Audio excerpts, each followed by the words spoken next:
Seni yağışta tapdım, sınmış halında. Gözlerinde korku, yürek yalanında. Yaşamağı öğrettim, tuttum elinden. Hamı gedəndə mən qaldım yanında. Sənə qanad verdim, sənə işıq verdim. Hər qaranlıq gecəni mən sildim, gördüm.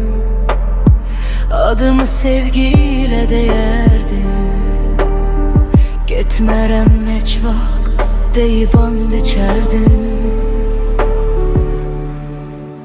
Gözlerime bakıp elimi tutup bu sevgi ölmez dedin, unutup. Sen dedin ebedi, Sen dedin kalacağım, sen dedin sevilen. seni hiç bırakmaram. Ben senin sığınacağın idim, Ben senin evin idim. sen benim həqiqətimdin. Ama yalan oldun sen. Heç vaxt getmərəm dedin. Yüreğim yalnız senin. Bir anlıq bir seçimlə Unuttun bütün sözlerini.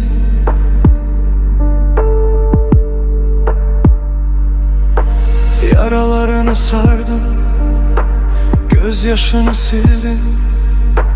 Korktuğun anlarda seni mən bildim. Yıkılanda kalktım senin yere. Özümü yitirdim, seni taptım yine. Hayallerini bildim, bir yuvumun içinde. Her şeyimi bildim, senin üçün məndə. And içirəm bu gerçekti dedin. Ama sözler asan, satılır bildim.